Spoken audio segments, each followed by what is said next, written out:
香港室內設計有一套公式：獅字櫃、地台、燈帶、玻璃飾櫃填滿每一個角落，每一處都係重點，唔留白任何空間。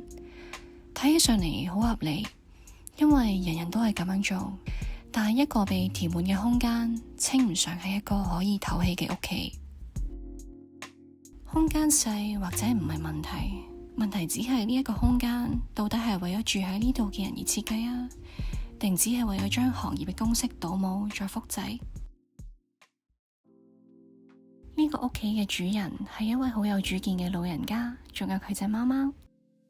370尺嘅居屋單位係佢終老嘅地方。佢信任選擇我哋，係因為我哋冇俾套餐佢，我哋只係為佢設計一個屬於佢嘅空間。公屋居屋交樓，地下往往都會低咗幾寸，一踏入家門就陷咗落去嘅感覺好唔聚財，所以全屋都當高追平。櫥櫃亦都好多時因為慳料唔做櫃面，台面石就直接放上去。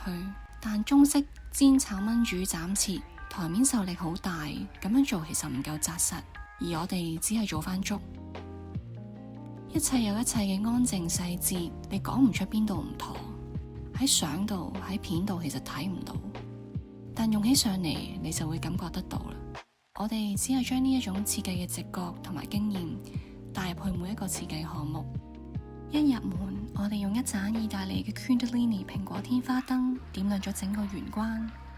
客飯廳用咗英國品牌 Astro 嘅布藝燈罩作為天花燈點綴。全屋以家具做分隔，冇砌牆，因為屋主年紀大，所有櫃體都做到頂，唔積塵易打理，只有留返組合櫃中間瓦黑色嘅 open shelf 作為安置觀音像，方便佢每日參拜。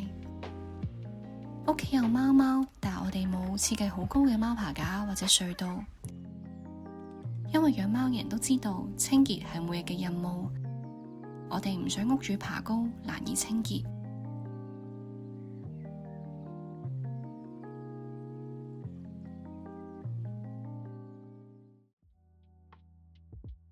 所有櫃體嘅比例、圍身嘅分線、用色嘅搭配，一切都和諧地呼應。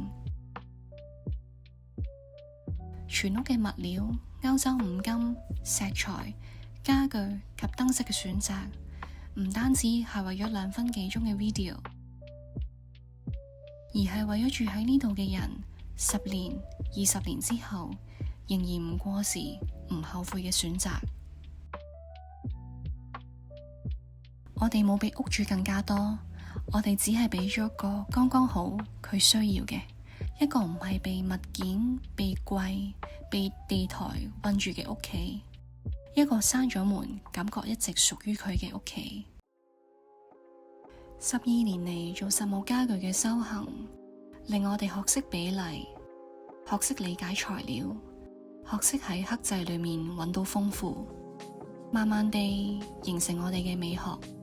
佢唔係一個普世嘅風格，更加多嘅係一種入血嘅價值觀。屋企唔需要富麗堂皇，但值得細心經營。設計最終唔係為咗表面外觀，而係創造一種條件，令到住喺裏面嘅人生活得以清晰而安心地展開。